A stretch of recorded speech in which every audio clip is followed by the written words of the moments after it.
Hello, YouTube users. It's Keith Bailey coming at you live with my NFL 2016 Week 7 NFL predictions. A little bit of a recap. I didn't think Tennessee would win that game. It's just on my end. Pause for a sec. Quick shout out. My power rankings video I just released about 2 days ago has over 200 views. It's the most views I've had on any one of my YouTube videos that I've created in the last 3 years. So thank you to the YouTube committee for getting my name out there and getting me known. It feels good to see something like that isn't just me hitting refresh over and over again on my YouTube screen. Anyways, back to the recap. I didn't think Tennessee would win. They proved me wrong. And the way they proved me wrong was iconic because 2 years ago, a Ken Wisenhunt led Titans team held a 28-3 lead, blew it 29-28. This lead that we had wasn't as big; it was 28-13, but Cleveland had more points but less time to work the comeback, if that makes sense. So Tennessee had a 28-26 lead, and I'm watching this game, and I'm like, oh my goodness, we're gonna do it again because add 3-26, you got a 29-28 victory by the Browns in a fourth quarter comeback against the Titans in Nashville. I was seeing ghosts. I was. But you know what? This Titans team held on this time, and I was surprised. Now, if you look at it, the last 2 weeks we've had two games, two rematches, mind you, against the Browns and the Dolphins. Rematches in the sense that last time we played Miami was last year. They destroyed us, coached by Wisenhunt.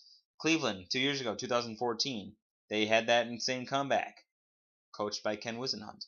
Mike Mularkey in both tries against these two teams again, he's now 2-0. So maybe that is a indication of Mularkey as a coach against his predecessor Ken Wisenhunt. That's just my humble opinion. I think Mike Mularkey has Tennessee better prepared to close out games than he did, or win games they're supposed to win, unlike Wisenhunt was able to. It's only a 6-game sample size. I know, Keith, don't get ahead of yourself. But I like what I've seen so far, and I'm not ready to start trashing Mularkey just yet. He has Tennessee at 3-3 right now, which is uncharted territory for the Titans in recent years. And now I'll go right into my picks now that I'm done with my biased recap. First up, we got the Bears at the Packers in a game that I think the Packers are going to win. The Bears have been playing inspired football recently, and I think Chicago will put up a fight in this game. Brian Hoyer has been solid, to say the least, and I think he deserves to start over Jay Cutler because Brian Hoyer has shown more heart. He's shown more grit. He's shown better stats. He's just shown what it takes for the Bears to win games. That being said, Chicago, I think it was last year, went into Green Bay on Thanksgiving and won. I don't think the Bears are going to win two in a row at Lambeau Field, especially considering the Packers are playing another home game. They lost at home last week to the Cowboys. The Bears are not the Cowboys. So I think Green Bay gets back on track here, and I think they get the win 30-20 over Chicago. Bears will keep it close for a little bit, but I don't think the Packers are going to lose back-to-back home games. Next up, flip a coin, because that's the type of game this is going to be. London, we have the New York Giants traveling to play the Los Angeles Rams in a game that seriously could go either way. It's not even a home game. And because it's not a home game, I'm leaning toward the Giants a little more. It looks like Odell Beckham Jr. has finally, gotten his stuff straightened out. Not character-wise. I mean, he's always going to be a big crybaby, but the Giants should win this game. The Rams have lost 2 games in a row. They're pulling a Jeff Fisher, and 3-4 sounds more right than 4-3 for a Jeff Fisher coach team.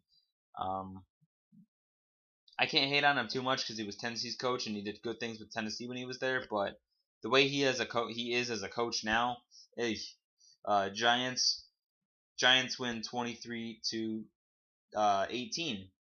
over the Rams. The defense will keep the Giants' offense in check a little bit, but ultimately the Los Angeles Rams' inability to score and having a quarterback like Case Keenum starting will be their downfall.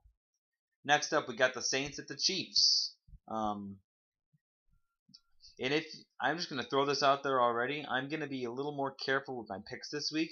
I've been a little upset happy the last couple weeks, picking games that are upsets and then getting bit in the ass. So I went 6-8 last week, or no, 7-8 last week, straight up. I got to be more careful.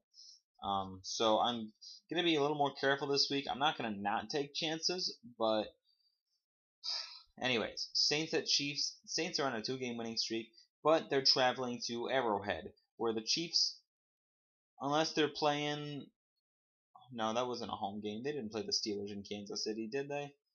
I don't know, but I do know that Kansas City made a statement after this bye week that they just had by going into Oakland and thumping the Raiders, the previously 4-1 Raiders. So I think Kansas City and that defense is enough to contain Drew Brees just enough, and the Saints don't really have a defense. So theoretically, Kansas City is going to be scoring hella points in this game. However many points that is to be determined. But the Saints won 1 shootout last week against Carolina. I don't think the Saints win 2 shootouts in a row. Kansas City takes it 35-27. Next game, and my occasional 5-minute rant, talk, whatever the hell you want to call it. I'm a Titans fan. I like talking Titans football as much as the next Titans fan. Colts at Titans. I originally was going to pick the Colts in this game. I'm not going to lie. Because I don't foresee the Indianapolis Colts dropping to 0-3 in the division, let alone dropping back-to-back road division games. I feel like Andrew Luck is too good of a quarterback to let that happen, but that's just it. All they have is Andrew Luck. And he's a solid quarterback. Andrew Luck is a stud, but he's stuck on a shitty team. It's almost like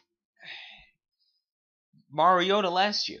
Marcus Mariota, when he was a Titan last year, what talent did he have around him? On defense, on special teams, on offense? He had nothing to work with. It's a little bit of a similar situation, only Andrew Luck is more capable of winning games on his own than a rookie Marcus Mariota. Now, I was going to pick the Colts, but I couldn't. I'm picking Tennessee. I'm 1-0 when I picked the Titans, by the way.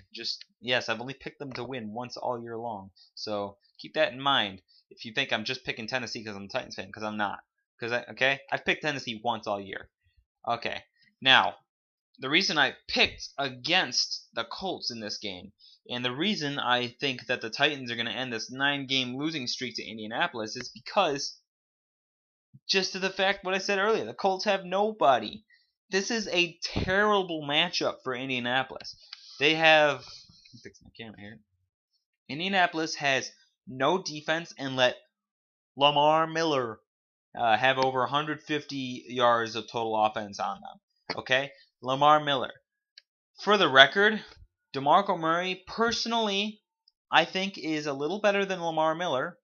We also have Mariota, who is a hell of a lot more mobile than Brock Osweiler. And we got Derrick Henry in the backfield, although he hasn't been utilized much, but he's still a threat.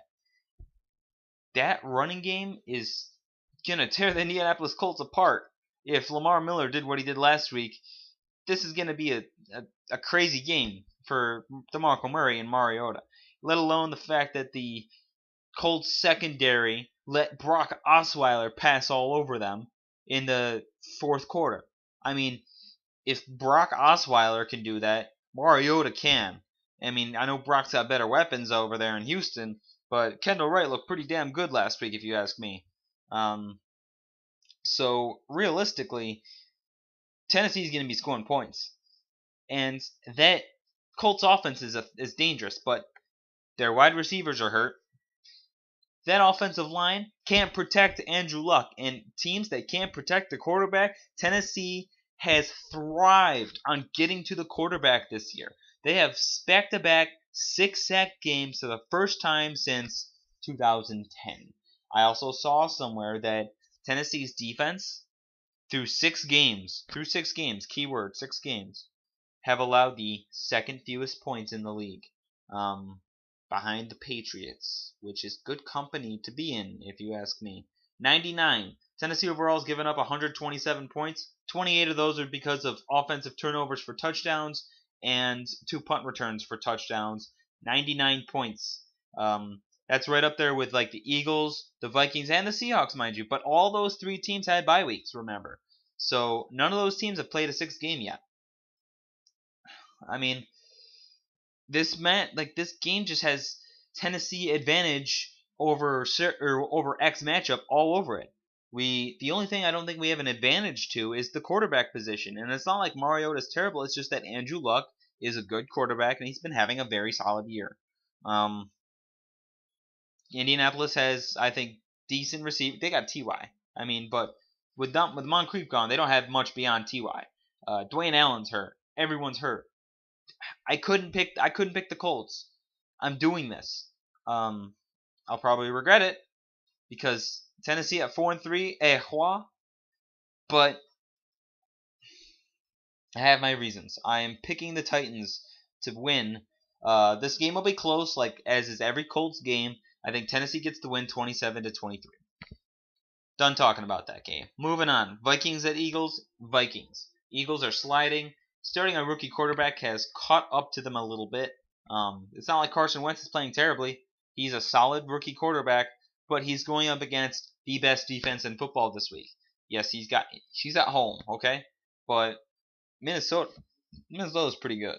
I mean, they're pretty good. And off a bye week, against a rookie quarterback, I think the Vikings are going to feast all over him. This game should be a fairly easy win for Minnesota. I think the Vikings win this game by a score of 22-10, on account of Philadelphia's defense actually being pretty decent this year. Next up, we got the Browns at the Bengals. Cleveland giving Tennessee a tough time last week, as is they done for every single game except the Patriots. Cleveland has been competitive.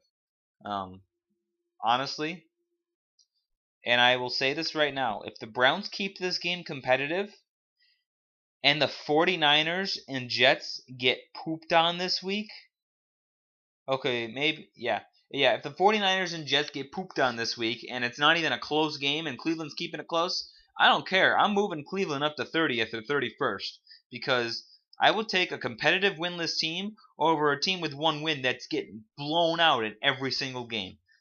That's just my opinion. I would do that. So that being said, I don't think Cleveland wins this game. The Bengals need this game, okay? They're 2-4. This is probably one of the easiest games. This is the easiest game, actually, the Bengals have had on their schedule. So they should win. Won't be easy. The Browns are scrappy. They play tough. Cody Kessler, I saw a lot of heart in that kid. I think the Bengals win this game 28-23 over Cleveland. Another close loss for the Browns. Next up, we got the Redskins at the Lions. Again, flip another coin because who the heck is winning this one? Redskins on a 4-game streak. Lions on a 2-game streak. There's a couple winning streaks happening here. the Lions should. I think the Lions are going to end this streak by Washington. I don't foresee a 5-game winning streak by a team like the Redskins. I think the last time they won 5 games in a row, or at least 5 games in a row, was back when RG3 led them on a 7-game winning streak to end the 2012 NFL season. It's not like Kirk Cousins has been playing lights out either. I mean, he's done his job. He's done work, but it's not like they've been blowing opponents away. I think the Lions get the win here at home. They get to 4-3. My shout out to Half Moon Picks this week. I remember picking your Lions to go 3-13 before the season started. I was wrong. Like I figured I probably would be. When I looked at my predictions and saw the Lions with a record that bad, I was surprised. I was like, really? I have the Lions losing 13 games? So be it. But I think Detroit gets their 4th win. 27-21. Next up, we get the Raiders at the Jaguars. I'm picking the upset here. The Raiders don't have much of a defense. Jaguars, if Blake Bortles gets his head out of his ass, has a pretty good offense. Raiders are making a cross-country trip here as well. So I honestly think that the Jaguars are going to get their 3rd straight win of the year, carry a little bit of momentum, and I think they're going to sit at 3-3, which is solid for the Jaguars. When's the last time they were 3-3? And I think they take this game 24-21. The Raiders are a good football team, but there's still their fair share of growing pains to go through. Next up, we got the Bills at the Dolphins. The Bills. The Buffalo Bills. 4 straight games, 4 straight wins by double digits against teams like the Cardinals, the Patriots, the 49ers, and the Rams. And now they got a game against Miami here. This is a trap game for them, but I don't think they fall into this trap. I think the Bills take this game 19-13 in overtime. I think the Bills are going to keep, or the Dolphins are going to keep this game a little close. This is a divisional rivalry, and these games are always a lot closer than people always think they're going to be. And the Bills are on the road. Next up, we got the Ravens at the Jets. I picked the Ravens. The Jets are starting Geno Smith at quarterback. I dropped Ryan Fitzpatrick in fantasy this past week. Okay, pause for a sec. I made 4 waiver wire moves in fantasy this week for guys that I'm kind of surprised were on the waiver wire. I dropped Chris Thompson, Redskins backup running back, to get Jay Ajayi. And then I dropped Ryan Fitzpatrick to get Kirk Cousins. I dropped someone else. I think it was Tyler Lockett. Guy wasn't doing anything for me in any week. Got Marcus Mariota. I have an injury to Ben Roethlisberger in fantasy. So my top 2 quarterbacks, Ben Roethlisberger, injured. Fitzpatrick, benched. I needed some new quarterbacks. Anyways, so I think the Ravens get the win here. They finally get back on the winning track by a score of 22-17. I don't think the Jets are going to get blown away here. And then next up, we got the Buccaneers at the 49ers. How many times will Winston turn the ball over in this one? I like Tampa. They're my 2nd favorite team, but it's a little competitive right now because of Winston. And everyone's saying, oh, Winston's better than Mariota, or oh, Mariota's better than Winston. Shut up. Oh my goodness. These guys have completely different teams around them with completely different philosophies and similar win percentage. Okay? It's nothing set in stone. It's their 2nd year. You can't start debating as to who's better or who's worse. I mean, I know they're going to be forever tied in NFL history, but by the time they retire, they're going to be judged on how many division titles, how many conference championships, how many Super Bowls they've won, not how many touchdowns or interceptions have been thrown. So, which I do like to say, and I know this contradicts everything I've said, Mariota owns Winston in almost every statistical category except passing yards. So, moving on. Just had to throw that in there. Chargers. Buccaneers should win this game, I think, by a score of 20-13, by the way. Next up, we got Chargers at Falcons. Atlanta takes this game and gets back on the winning track, but the Chargers won't make it easy. San Diego is a very competitive team, even though they're 2-4. I think the Falcons win this game 29-26. This is going to be a close game. San Diego, they may have lost more than they have won, but it's not like they go down without a fight, whether they give the game away or not. Next up, Patriots at Steelers. I was going to pick the Steelers in this game until Roethlisberger got hurt. Now the Patriots it almost always seems they have the easiest schedule in the league every single year.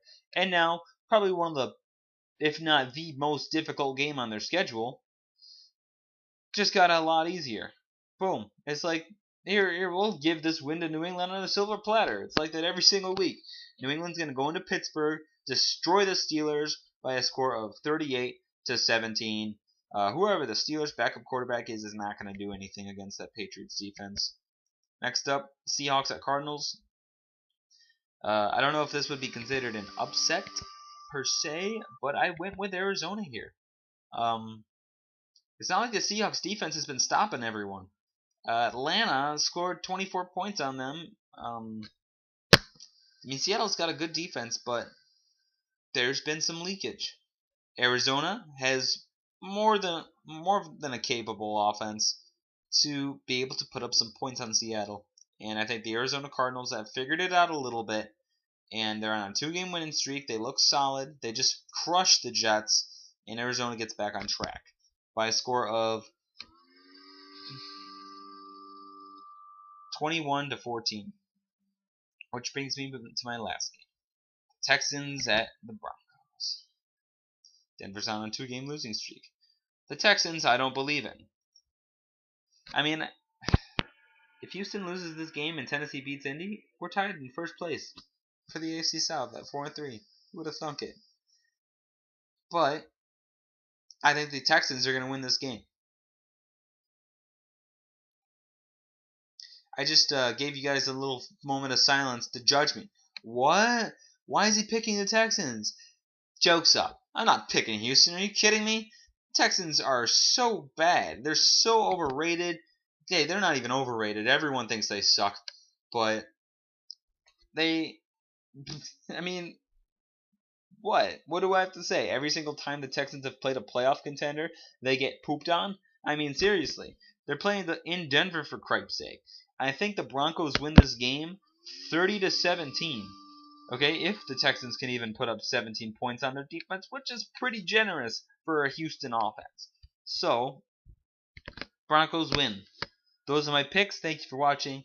Please subscribe to my channel. I appreciate all the love and support that you guys have given me.